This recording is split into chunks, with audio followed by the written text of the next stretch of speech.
Hello and welcome to the English YouTuber. In today's video, we're going to look at the line-by-line explanation of the short story, The Making of a Scientist, which is written by Robert W. Peterson.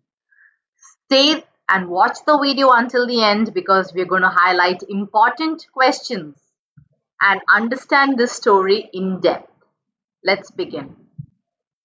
At the age of 22, a former Scouts of the Year excited the scientific world with a new theory on how cells work. Richard H. E. Bright. So the protagonist in the story is Richard H. E. Bright, and his college roommate explained the theory in an article in the Proceedings of the National Academy of Science. So at a very tender age of 22, Richard H. E. Bright and his colleague, they had an article published in the Proceedings of the National Academy of Science. It was the first time this important scientific journal had ever published the work of college students. So that is why it is an achievement of its own. Because the journal had never published a work of college students. In sports, that would be like making the big leagues at the age of 15 and hitting a home run your first time at bat. For Richard E. Bright, it was the first in a long string of achievements in science and other fields. And it all started with butterflies. So they're comparing it and telling how big of an achievement it was, like how in baseball, you would hit home run in your first time at batting. So he's saying he's got a lot of achievements and it all started with butterflies.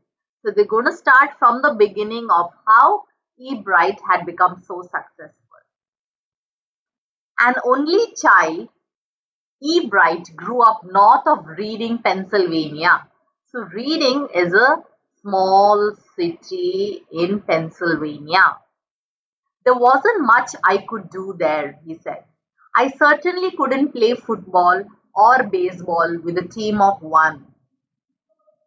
So he's saying that I was lonely. There wasn't football or baseball that I could play because I was alone. But there was one thing I could do, collect things. So he said I got into a solitary activity. Solitary means alone. And that was collecting things, and I didn't need anyone for that. I could do it alone. So this is how he turned a negative situation into something positive. So he did, and did he ever. Beginning in kindergarten, E. Bright collected butterflies with the same determination that had marked all his activities. So he was a very determined person. From a very young age, he started collecting butterflies. He also collected rocks, fossils, and coins. He became an eager astronomer too, sometimes stargazing all night. So, he was a very determined kid, and his activities were also something different than what children of his age would do. From the first, he had a driving curiosity along with a bright mind. So he had a driving curiosity, he had a bright mind, and he was determined. Or he had determination to do all his activities. He also had a mother who encouraged his interest in learning. So here a question could come. How did his mother play a role in his life? She took him on trips, bought him telescopes, microscopes, cameras, mounting material and other equipments, and helped him in many other ways. How did his mother help him? First is she encouraged his interest. Then she took him on trips, bought him telescopes, microscopes, cameras, and mounting materials and other equipments, which helped him in many ways. I was his only companion until he started school, his mother said. She also gave him company. She was his companion. After that, I would bring home friends for him. But at night, we just did things together. Richie was my whole life after his father died when Richie was in third grade. So after his father passed away, his mother's entire world was her son. So she had a profound impact. Profound is a deep impact. So she played a profound impact in his son's life where she aroused his curiosity, supported him, and also was his companion. She and her son spent almost every evening at the dining room table. If he didn't have things to do, I found work for him. Not physical work, but learning things. So she continuously made sure that he stayed curious and he kept learning. He liked it. He wanted to learn. And learn he did. He earned top grades in school. On everyday things, he was just like every other kid, his mother said. By the time he was in second grade, Ebright had collected all 25 species of butterflies found around his hometown. By the time he was in second grade, he had collected all the species of butterflies from his city, reading in Pennsylvania, and not only that, he also managed to collect the subspecies of all those butterflies. That probably would have been the end of my butterfly collecting because he had managed to collect all the species and subspecies. So he thought that would be the end. But then my mother got me a children's book called The Travels of Monarch X. So this book changed his life. So how did The Travels of Monarch X change his life? That book, which told how monarch butterflies migrated to Central America, opened the world of science to the eager young collector. So he opened the world to him and it helped him to broaden his horizon or expand his horizon. This book. So he thought it was the end of his butterfly collection, but it had actually opened the entire world of science to him. At the end of the book, readers were invited to help study butterfly migration. They were asked to tag butterflies for research by Dr. Frederick A. Urquhart of the University of Toronto, Canada. So what did the end of the book suggest? They were invited to help tag butterflies for the research for this scientist, Dr. Frederick A. Urquhart in the University of Toronto. Ebright's mother wrote to Dr. Urquhart and soon Ebright was attaching light adhesive tags to the wings of these monarch butterflies. So he was such an inquisitive child. Inquisitive means very curious, and he wanted to help Dr. Urquhart, and therefore he started attaching these tags on these monarch butterflies. Anyone who found a tagged butterfly was asked to send the tag to Dr. Urquhart. The butterfly collecting season around reading lasts 6 weeks in late summer. So it was for around 6 weeks, the tagging season. If you're going to chase them one by one, you won't catch very many. So if you go and try to catch them, then he realized that he will not be able to tag as many butterflies as he wanted. So the next step for Ebright was to raise a flock of butterflies. So he started raising the butterflies at his home. He would catch a female monarch, take her eggs and raise them in his basement through their life cycle from egg to caterpillar to pupa to adult butterfly. Then he would tag the butterfly wings and let them go. For several years, his basement was home to thousands of monarchs in different stages of development. So this is how he solved the problem. Because he could not go chasing and collect as many, he started growing them in his own basement. So if you see here, every hurdles in his life, he found a solution which actually helped him to move forward in his life. Eventually, I began to lose interest in tagging butterflies. Okay, so let's see, why did he start losing interest in tagging butterflies? That could be a question. It's tedious. Oh, so he kept saying that it is either exhausting or tiresome, or another word is it is laborious. Laborious means बहुत labor intensive काम होता है. So I'm teaching you vocabulary so that you can write in your examination. So the first reason why he lost interest was because it was tedious. And there is no much feedback. So there wasn't any feedback. So he was putting in a lot of hard work, but he wasn't knowing how helpful it was. In all the time I did it, he laughed. Only 2 butterflies I had tagged were recaptured, and they were no more than 75 miles from where I had lived. So he said, out of all these years that I've been tagging these monarch butterflies, only 2 were recaptured, and out of the 2 that were recaptured, they were just found 75 miles from where I live. So they hadn't migrated far away and it wasn't helpful. Then in the 7th grade, he got a hint of what real science is. Okay. This could be another question. How did or what experiences made him get a hint of what real science is? When he entered a country science fair, he lost.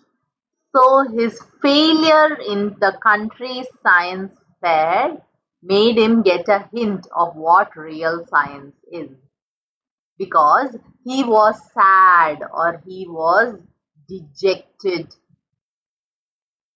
Because he was sitting there and he did not get any prize while everyone else had won something, Ebright said. So he was very competitive.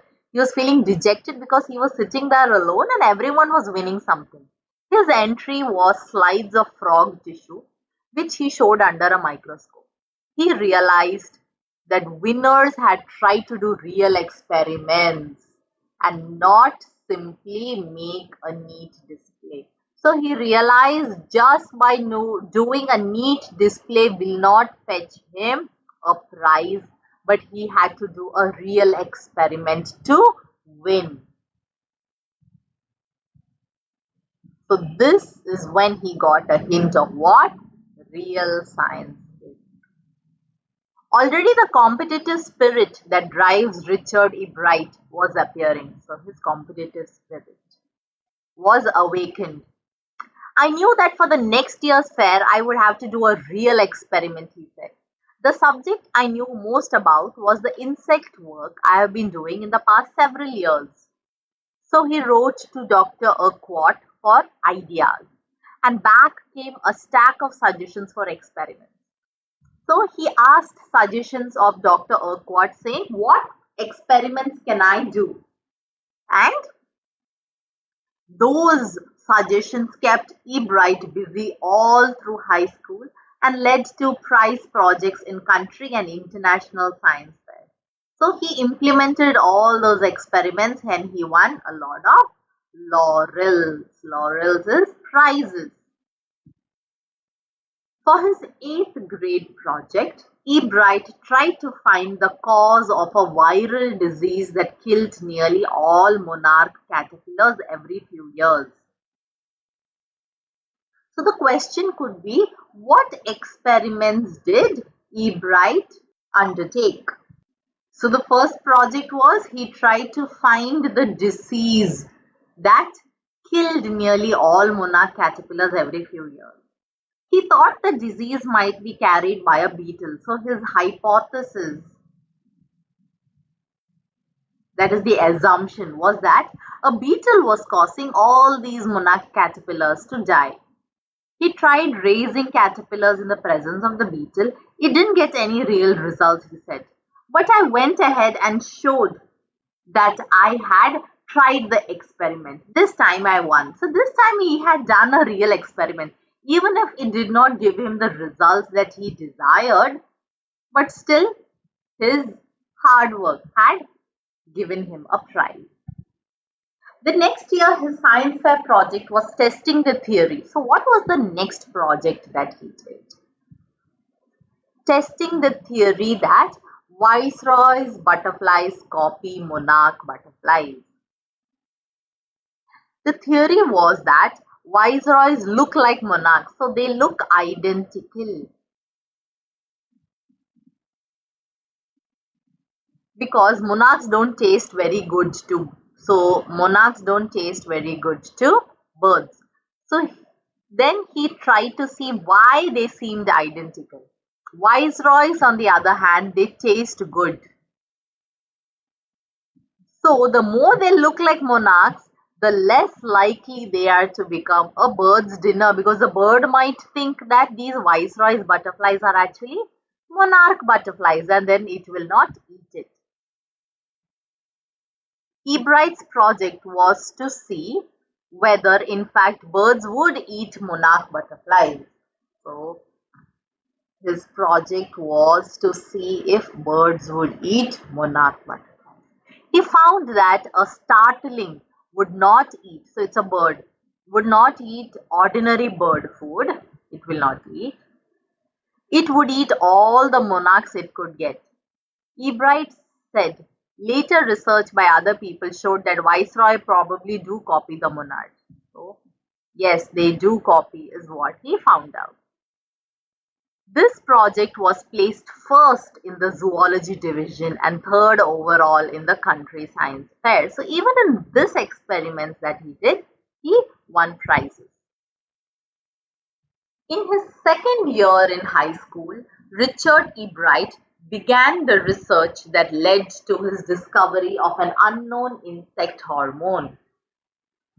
So here the question could be, what unexpected discovery did he make? So the first is his discovery led to an unknown insect hormone, which indirectly also led to his new theory on the life of cells. The question he tried to answer was simple. What is the purpose of the 12 tiny gold spots on a monarch pupa? So on a pupa, there were 12 tiny gold spots. Everyone thought that the spots were just ornamental for the sake of beauty. But Ebright wanted to research on that, because Dr. Urquhart didn't believe that it was just ornamental, but it had certain purpose for it. To find the answer, Ebright and another excellent science student first had to build a device that showed that the spots were producing a hormone necessary for the butterfly's full development. So they built a device. What did they do? How did they prove it? They built a device that showed that the spots were actually producing a hormone which was necessary for the full development of the butterfly. This project won Ebright first place in the country fair and entry into the International Science and Engineering Fair. So his doors started opening and he started winning a lot of these fairs and projects. There he won third place for zoology. He also got a chance to work during the summer at the entomology laboratory of the Walter Reed Army Institute of Research. As a high school junior, Richard Ebright continued his advanced experiments on the monarch pupa. So he had started the experiment on the monarch pupa from a very young age, but he did not drop it. He continued with it. That year, his project won first place at the International Science Fair and gave him another chance to work in the Army laboratory during the summer. So he was given a lot of opportunities in research because of this unique experiments and research that he was doing. In his senior year, he went a step further. So he went deep into this research. He grew cells from a monarch's wing in a culture and showed that the cells would divide and develop into normal butterfly wing scales only if they were fed the hormone from the gold spot. So first experiment, what did he find out? He found out that those spots, the gold spots, produced a hormone that helped in the development of the butterfly. And he grew cells from the wings in a culture and showed that the cells would divide and develop into normal butterfly wings only if they were fed with the hormone. That project won first place for zoology at the international fair. He spent the summer after graduation doing further work at the Army Laboratory and at the laboratory of the US Department of Agriculture. The following summer, after his freshman year at Harvard University, so he now has reached one of the best universities, Harvard, Ebright went back to the laboratory of the Department of Agriculture and did more work on the hormone from the gold spot. So he wasn't someone who would give up, and he was interested to go deep into a particular subject and find out about it. Using the laboratory's sophisticated instruments, he was able to identify the hormone's chemical structure. So not only first did he find out which the hormone is, he went deep into studying the chemical structure of it. A year and a half later, during his junior year, Ebright got the idea for his new theory about cell life. So, as he was doing his research, he got to learn about a new theory about cell life. It came while he was looking at an X-ray photo of the chemical structure of the hormone. So when did he get the new idea about cell life? When he was looking at the X-ray photos of the chemical structure of the hormone. When he saw those photos, Ebright didn't shout, "Eureka!" or even "I've got it." So like other scientists who get very excited when they find something new, he did not shout "Eureka!" or he did not get excited about his accomplishments, but he believed that along with his findings about insect hormone, the photos gave him the answer to one of biology's puzzles. So he also found the answers to one of the puzzles in biology, which is how the cell can read the blueprint of its DNA. So what did he find out? DNA is the substance in the nucleus of the cell that controls heredity. So what is the work of DNA? It controls heredity. It determines the form and function of the cell. So it controls heredity, one, it determines the form and the function of the cell. Thus DNA is the blueprint of life. Ebright and his college roommate James R. Wrong worked all that night drawing pictures and constructing plastic models of molecules to show how he could happen. So they first figure out, they delved deep into the subject, they figured out, but they also had to show how it could happen. Together, they later wrote the paper that explained the theory. So they wrote a scientific paper to explain this theory. Surprising no one who knew him, Richard Ebright graduated from Harvard with highest honors, second in his class of 1,510 students. Ebright went on to become a graduate student researcher at Harvard Medical School.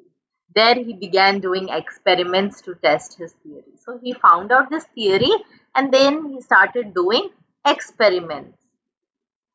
So these, even though he was So, in spite of him being a prodigy, a genius, and a gifted student, no one who knew him knew that he graduated from Harvard with highest honors.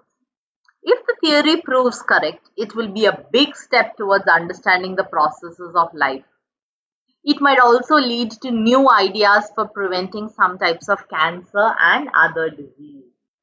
So, if his theory proves correct, then what contribution would his theory give? It would help understand the processes of life and also lead to new ideas for prevention of certain type of cancer and other deadly diseases.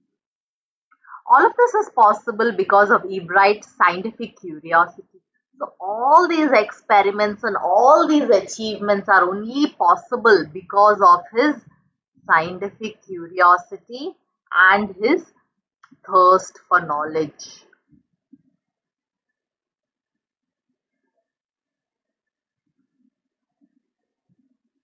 His high school research into the purpose of the spots on a monarch pupa eventually led him to his theory about cell life. So, the spots on the monarch butterfly eventually led him to such a great scientific development.